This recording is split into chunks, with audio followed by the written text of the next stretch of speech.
답은 AI 반도체, 또 최대 2차 전지 비교 분석, 2차 전지와 조선 수익의 길, 점상과 함께하는 특별 강연회. QR코드를 인식해 확인해보세요. 네, 뉴스토마토의 기사를 통해서 오늘의 주요 뉴스를 살펴보는 시간, 뉴스 브리프입니다. 첫 번째 소식부터 알아보겠습니다. 자, 첫 번째 소식은 재벌 총수 지적을 피하게 된 두 사람에 대한 이야기입니다. 자, 먼저 제목부터 보시죠.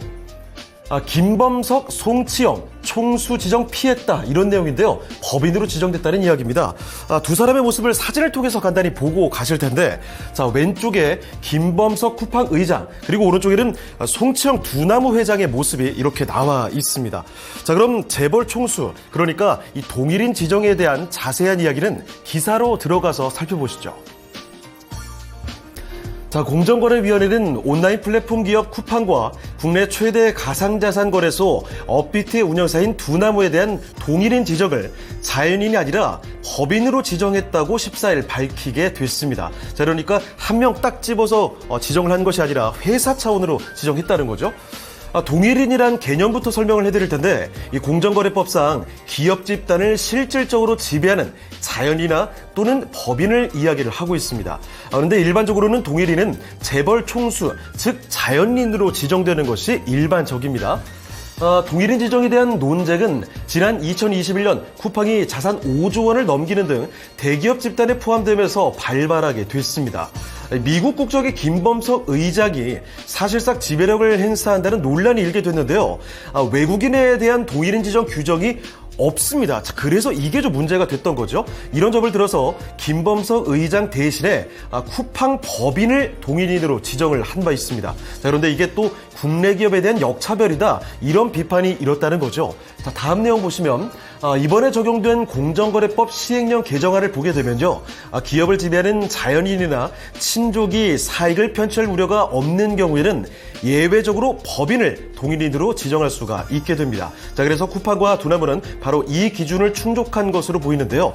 자, 당분간은 이 특혜 논란이 계속해서 이어질 수도 있다는 점 덧붙이면서 첫 번째 소식을 마무리해 보겠습니다. 자, 두 번째 소식으로 넘어가 보시죠. 자, 두 번째 소식은 철강으로 잘 알려진 세아그룹과 관련된 소식입니다. 이번에도 두 사람의 모습을 사진을 통해서 먼저 보고 들어가시죠. 자, 왼쪽에 이주성 세아제강지주 사장의 얼굴이고요. 자, 오른쪽에는 이태성 세아홀딩스 사장의 모습입니다. 동갑내기의 사촌지간인데 이 경영 실적이 좀 차이가 난다고 하죠. 자, 그래서 그 자세한 내용은 기사를 통해서 보겠습니다. 세아그룹은 동갑내기 사촌 이주성, 이태성 사장이 각각 세아제강 지주와 세아홀딩스를 맡아 운영 중입니다. 앞서 언급해드렸던데 두 사장의 경영 성적이 다소 엇갈리는 모양새를 기사에서는 전하고 있죠. 14일 업계에 따르면 지난해 세아그룹 내 두 지주사의 매출액과 영업이익이 큰 차이를 보였습니다. 매출은 이태성 사장의 세아홀딩스가 크게 앞서게 됐지만요, 실제 남긴 것, 영업이익은 이주성 사장의 세아제강 지주가 무려 3배 가까이 더 높았습니다. 일단 세아제강 지주의 경우에 대해서 먼저 살펴보시죠. 세아제강 지주의 역대급 호실적, 이번에 세아제강이 견인을 하게 됐습니다. 철강업계가 글로벌 경기 둔화로 주춤한 것과 달리 상사 이래 최대 성적을 보인 세아제강인데 1등 공신은 유정용 강관과 송유관 등 에너지향 강관 수출이었습니다. 이 강관에 집중한 우직함이 결실을 보았다라는 평가를 받고 있는 모습인데, 자, 거기다가 또 한 가지 있습니다. 세아윈드를 필두로 신재생에너지 사업에도 진출을 한 바가 있죠. 자, 그런데 이 세계 최대 수준의 해상풍력 발전 사업이죠, 노폭 뱅가드 프로젝트에 1조 4,900억 원 규모의 공급 계약을 맺기도 했습니다. 그러니까 새로 진출하고 있는 신사업에서도 성과를 드러내고 있다는 거죠. 자, 그런데 반면에 세아홀딩스 이태성 사장은 지금 고민에 쌓여 있습니다. 자회사 중 가장 비중이 큰 게 세아베스텔인데 최근 여러 부침을 겪고 있다는 거죠. 최근 건설 경기의 악화로 인해서 건설 그리고 산업기계 판매 부진이 첫 번째로 꼽히고 있고요. 자, 게다가 중대재해처벌법 시행 이후에 세아베스텔에서만 5명의 사망 사망자가 나온 상황입니다. 자, 거기다가 신사업도 약세입니다. 지난해 초 미래 철강 기술 개발과 함께 탄소 저감을 위해서 벤처 캐피탈 세아기술 투자에 100억 원을 출자를 한 바가 있는데 현재까지도 별다른 성과는 없는 상황입니다. 자, 이래서 두 사장의 경영 실적이 좀 엇갈리고 있다는 점 전하고 있는 기사 두 번째로 살펴드렸습니다. 자, 세 번째 소식은 요새 울상을 짓고 있는 엔터사죠. JYP 엔터테인먼트에 관한 내용입니다. 자, 먼저 바로 기사 내용으로 들어가 보겠습니다.